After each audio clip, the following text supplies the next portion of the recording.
Welcome to the Real Estate Pros Show, where we interview real estate investing professionals from coast to coast, as well as the service providers that serve the real estate investing industry. Our goal is simple: share what's working now to help you improve and scale your business to the next level and meet the pros that can help you get there. Real Estate Pros is powered by Investor Fuel, America's leader in helping real estate investors and professionals build the business you need to live the life you've always dreamed of. Let's start today's show. Property insurance for real estate investors doesn't have to be difficult, but it does need to be there to protect you when you need it. MyInvestorInsurance.com not only provides insurance at 15 to 30% cheaper than traditional agencies, it's built specifically for real estate investors like you. You can set up an account in about 2 minutes, get quotes on properties, turn on and turn off insurance for your fix and flip or rental properties in around 2 minutes without having to talk to anyone directly, all through our portal. There's no better way or faster way to make sure you've got the coverage you need to protect you, and no more lengthy policies either. Once you're set up, you're billed monthly and prorated by the day for however long your policy is active. It's powered by MSI, the third largest independent MGA, with 1.5 million customers and more than $1 billion in cumulative premiums written. Get set up today in about 2 minutes at myinvestorinsurance.com/fuel. Hey folks, welcome back to the show. I'm your host, Dylan Silver, and today on the show I have Steve Johnson in beautiful Miami, Florida. Steve is a real estate investor and founder of JS Summit Global, where he specializes in mortgage note investing and building passive income through performing and non-performing debt. Steve, welcome to the show. Hey, thanks, Dylan. I'm really happy to be on this call, and I've been checking out the podcast for a little while now, and just really kind of catching in some of the other folks that I'm in some masterminds with and some mentors. They've been on this show, so it's pretty cool to be jumping in. I hadn't realized they were on there until I started looking through all the different episodes you guys have. So I'm very excited to be here. Any names off the top of my head? Off the top of your head? Mark Monroe, he's on here. I was just talking to him last week. We had Patrick Franz, I saw, was on there as well. He's one of the mentors that I've used a lot here through the note investing world. Very cool, very cool. Note investing, there's a lot to unpack there. But before we jump into that, how did you get into the real estate space? So I actually came from the world of theater. I was a technical director, working backstage, designing shows and building shows. And from there, I got burned out. It was a lot of long hours. It was very hard, but I had the summers off because I was working at a college at the time. So I would take the summer off and I would flip mobile homes because I could afford mobile homes in that market. And so thus began my real estate investing. What attracted me there was I bought the homes, I'd fix them up, and I would sell them on payments. So there I am right away getting into the note space, not recognizing and realizing I'm actually in the note space already. So I've started buying these mobile homes. I'm shocking myself. I'm getting in for a few $1,000s, flipping for a few $1,000s, and then selling for, tens of thousands on payments for a couple of years. And I'm not the landlord. And that was what I wanted. I did not want to be doing that. Well, lo and behold, I get into property management with a local mom and pop operation. I become the landlord. That after I've transitioned out of theater, I actually continue doing more and more property management for smaller mom and pop shops. I've done larger corporate places. I was working for an independent senior living facility for a while, and really learned. It was very valuable there because I was learning how to build the small things on the small scale for the little operations, and then scale them to the larger corporate world, which was fantastic. So I'm in Illinois now at this point, and I found I had realized very early on with the mobile homes, I wanted to be the mobile home park owner and operator.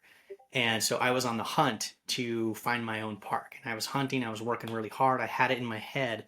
I was going to get this, 30, 40 lot park. I would manage it. I had the property management skills. Stop living on an island and join the #1 mastermind in America for professional real estate investors. Investor Fuel is a community of hundreds of the nation's top investors working together to build stronger businesses and better lives. In addition to the amazing community of real estate investors acting as a board of advisors for one another, Investor Fuel members have access to 100% funding on purchase and repairs for our members only, a health insurance program, and benefits and discounts that more than pays for the membership of most of our members, meaning it's actually costing you money to not be a member of Investor Fuel. If you're looking to scale your business and build a business that allows you to live the life of your dreams, please visit investorfuel.com today and book a call with our team. I had the repair skills. I knew how to do everything. Wasn't a big issue. Thank goodness I never got into that, because I ended up finding a couple of partners. They had some parks in Illinois, and they needed an operations guy. So that is where I jumped in. I jumped in as a COO with these guys. We ended up very quickly purchasing a bunch of mobile home parks in the Midwest, mainly in Illinois. These are heavy turn parks, really ugly, really poorly run, rather rural in a lot of the areas that we were in.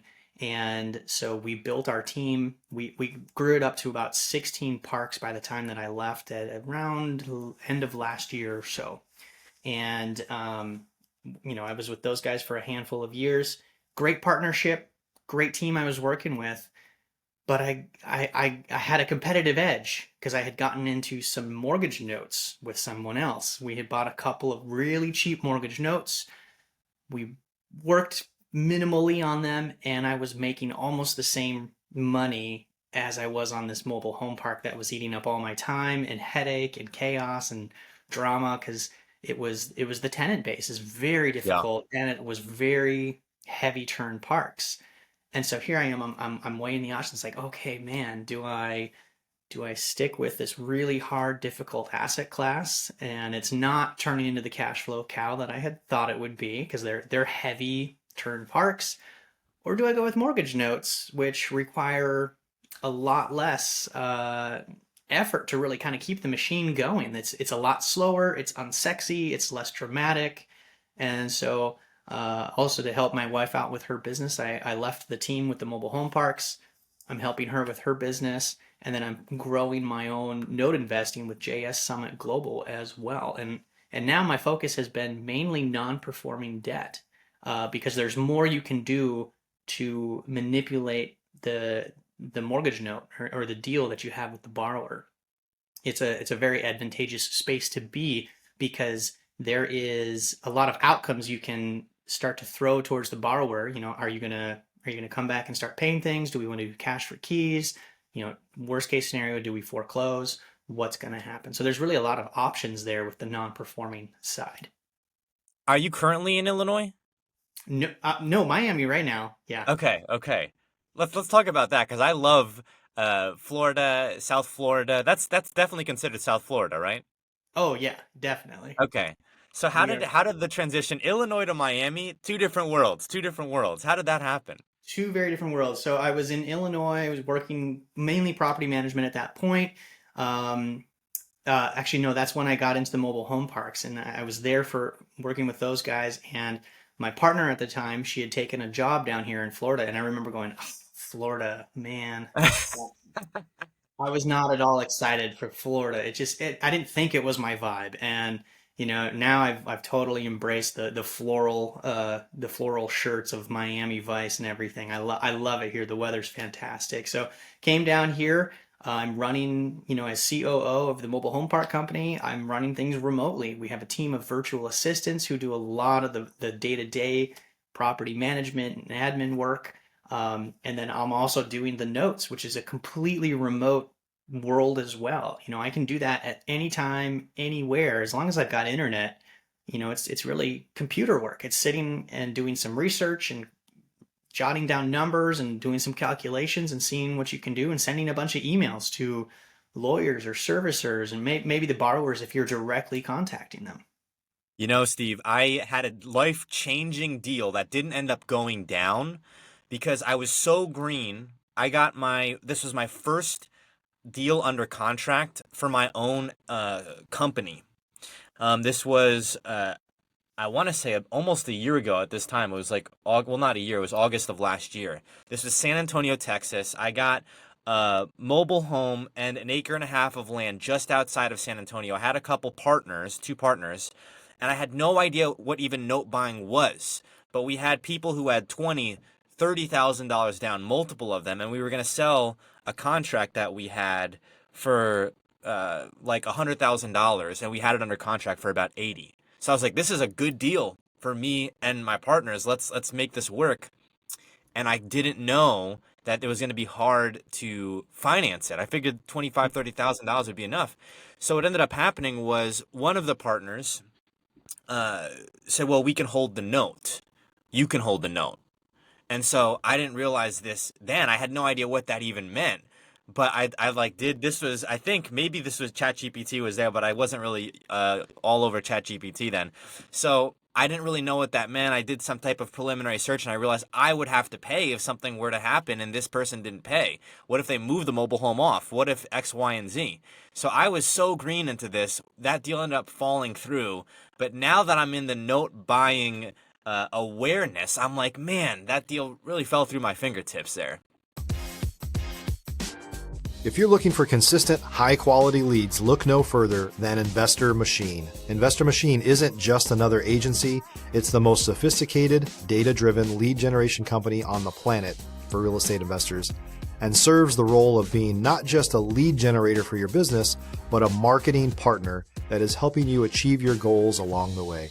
Go to investormachine.com to learn more and schedule a call with our team today.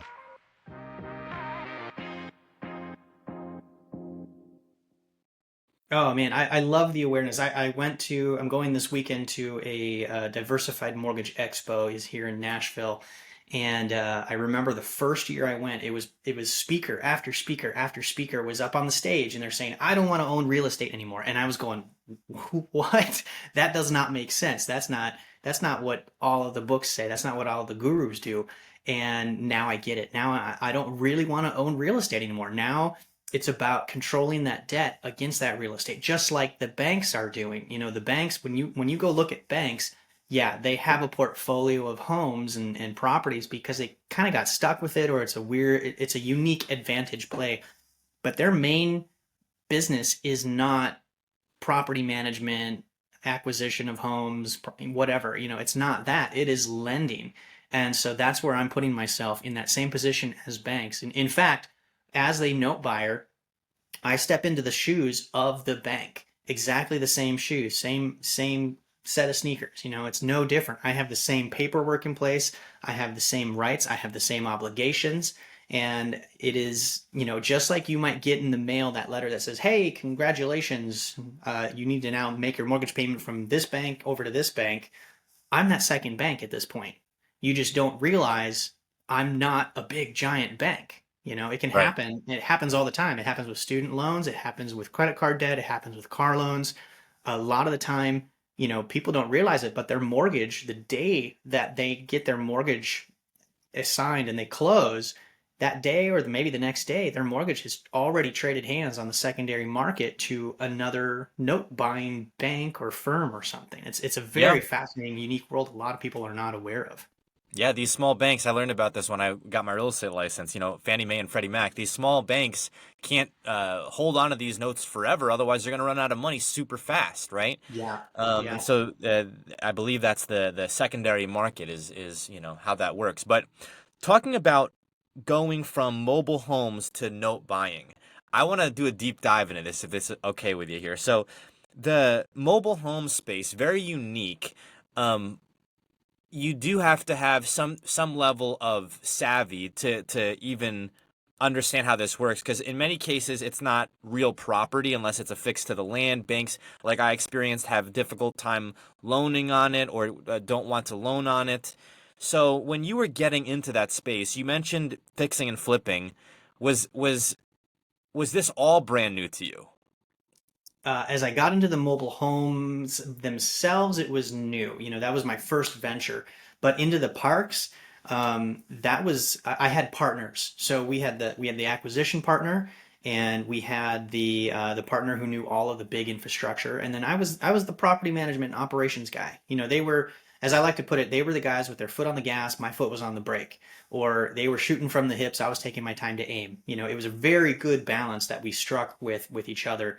And so what I lacked in terms of pulling the trigger on acquisitions and not necessarily being confident in the due diligence of purchasing an entire park, I made up for in running the park, in the property management. Those guys, they didn't have the same experience that I had, so I was really able to tap into the systems that I knew, the documents, the legal side of things in terms of tenant landlord relationship, and really look at that. And because I had done my own flipping and rehab work in the past, I really knew how to oversee a lot of the internal repairs. So we kind of had it that myself, if one of the things we would tell our teams is if it's a repair issue on the inside of the house, come to Steve. He can take care of it. He can probably walk you through it. If it's a repair issue outside of the house, such as plumbing underground, roads, trees, utility infrastructure, that goes to the other partner who handles that side of the equation. And it was just that really fantastic balance. So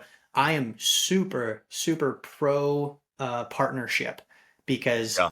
when you get to a scale, especially the scale that I like to work at, you need to have partners who can pick up where you're weak, who can step in where you don't know. They've got the connections, they've got the network, they have the know-how, and that's hugely beneficial rather than just trying to do it alone for years and years and years and banging your head against the wall.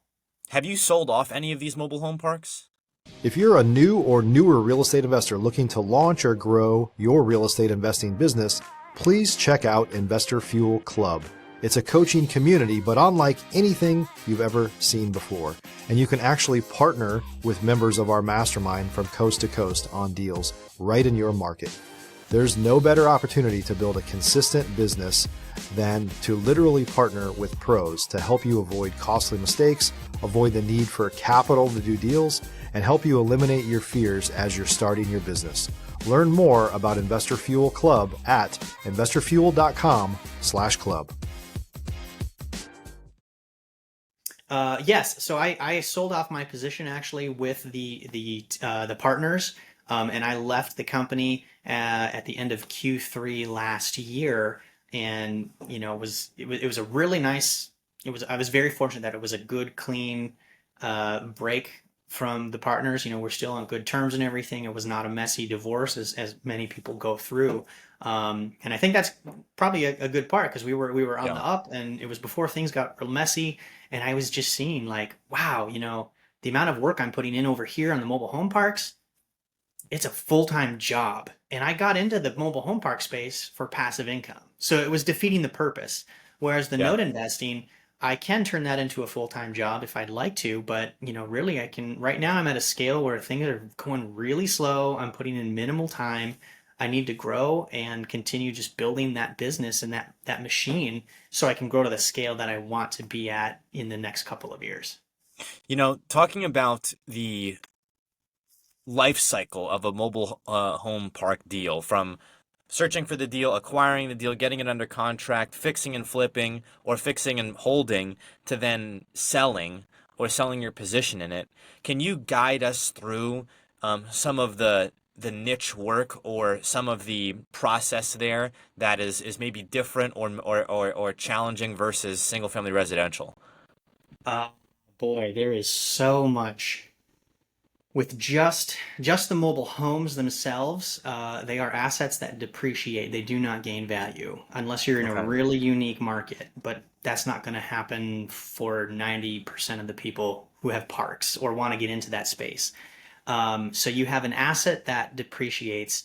You also have an asset that is not bankable, meaning banks do not like to lend against mobile homes in parks. You have a better shot if your home is out on land and considered real estate.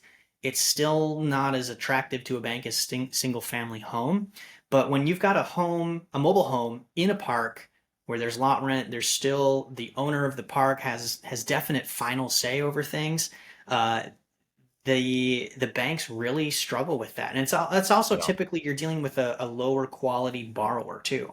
People who are going to mobile home parks, they're lower income, oftentimes will have poor credit scores, and banks just don't find that attractive. And the lower price point as well hurts. Banks are going to spend the same amount of time underwriting a $600,000 home as they are on a $80,000 mobile home, and they are Yep. not going to get the same amount of money. So it That's doesn't make what I sense ran for them into. scale wise. They just they just don't want to touch that. Is So there a you have to really difference? understand that you're going into a space where you might have to be the lender. And as the park owner, you end up creating a lot of notes yourself on the mobile homes in order to sell them to your tenant base. Is there a difference between mobile versus manufactured as far as getting financing, or are banks adverse to both?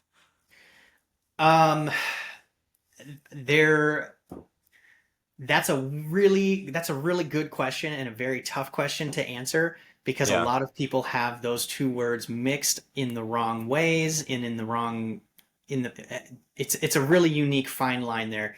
Manufactured can mean mobile home and it can also mean like modular.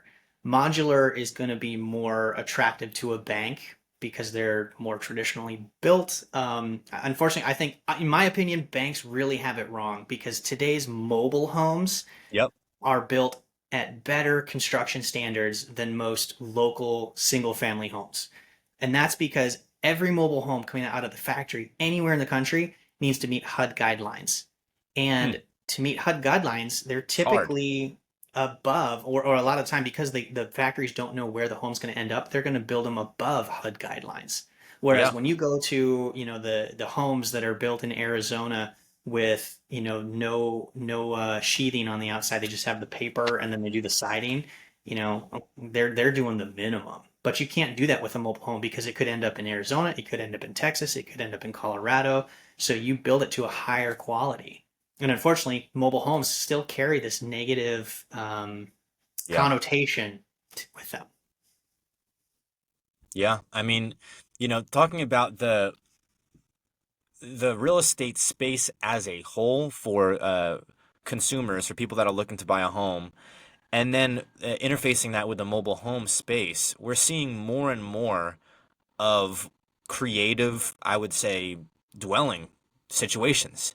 I've heard the term ADU thrown around a lot. I've now seen you can, I don't know if you still can, but a couple months ago you could buy Amazon homes and so on and so forth. And so you have a very unique perspective being in that space. Uh, Obviously, no one has a crystal ball for the future, but I feel like there's a huge amount of growth opportunity there, and it's ripe for innovation. It is. I think there's a lot of really interesting innovation coming out, but I believe that most of that innovation is only going to work in the hottest, most attractive markets. Hmm. Because in the rural markets, where we operated the most, you have the same price for minimum pricing for labor and minimum price for lumber. For example, a two by four, whether you're in Florida or Minnesota or Illinois or California, they're gonna cost approximately the same per stick. Now, if you have a rental where, if you have a property in Illinois where lot rent is $350, that's only going to buy you so many two by fours. Whereas here in South Miami, a mobile home park, they're going to start at $1,500 a month in lot rent. That's going to buy you a lot more two by four. Same goes with contractors. When you call a plumber or an HVAC guy, they typically charge a flat fee just to come look, right? Yep. Exactly. I mean that's pretty standard across the country. And if their fee is $100 and your lot rent is 350, you just lost a third of your monthly income on that unit. And that's just to come look. That's before Yeah. they did anything. So it's As a an really investment tough play, yeah. it's really tough to make a lot of this affordable housing work even in these rural markets just because of the cost of labor and materials. Pivoting a bit here, Steve, I saw that in your bio, you are the COO of a skincare company. That Yes. that is awesome. How did you get involved in that? That would be with my wife. So she saw my operational skill set. She was dying to steal me in and help me run her business. She's had that for a handful of years here in South Miami, and so she does facials, and she's very much the technician. If anyone's ever read the book The E-Myth, she's the perfect example of the technician who becomes the business owner and doesn't have the operational skill set quite yet. So I've come in and I'm really helping build that out, grow the team, grow the business, make it more efficient so it can run by itself. We can take our month off and go vacation somewhere wonderful, and the business will still continue making some income while we're away. When you were studying theater in school, did you know that this would be the end game for you? Oh man. No. For lifelong, I thought I was going to be in theater and designing shows. I was going to be working on Broadway or in Hollywood. And I mean, I have completely gone away from that entire industry. It just has no attraction to me anymore because I just got burned out with all the long hours and the stress I put myself under. That first mobile home that I flipped on my own with my own money, it was running over budget, it was running over schedule, and it was so much less stressful than working on the shows. And I was like, yeah, yeah, I need a change. So made that change, and if the contractor's running late and he gets delayed a week, all right, so what? Not a big deal. Not, yeah, it's not something that you were uncomfortable dealing with on a day to day. It Steve, we are was coming up on time here. Where can folks go to get a hold of you? So I'm very active on LinkedIn and Facebook and Instagram and all of my handles, whatever platform it is. You can find me at Connect with Steve Johnson, whether that's LinkedIn, Facebook, or Instagram. You can also go to my website, JS Summit Global. I've recently written a book on there for download, which is all about note investing and how that works. And I'm happy to discuss with anybody. They want to set up a Calendly appointment with me. We can talk about mortgage notes, mobile home parks, whatever it might be, or just something else. I love to have these networking conversations and get out there and meet more people. Steve, thank you so much for coming on, for educating us about the mobile home park space, note buying space, and for giving us some great value here. Thanks for hopping on here, Steve. Yeah, thank you very much, Dylan. Appreciate it. Thanks for joining us for today's Real Estate Pros Show. You can learn more about the amazing benefits of the Investor Fuel Mastermind community, including surrounding yourself with hundreds of other rock stars, 100% financing for your deals, and members-only discounts from vendors you're likely already using that, as a member of Investor Fuel, will save you more than the cost of your membership. Visit investorfuel.com to learn more. If you're interested in joining us as a guest of this show, please visit investorfuel.com/pros to apply. You can also check the show notes for access to free resources, how to get access to world-class lead generation, and much more. Don't forget to subscribe so you never miss another episode. Have a great day. We'll see you on the next show.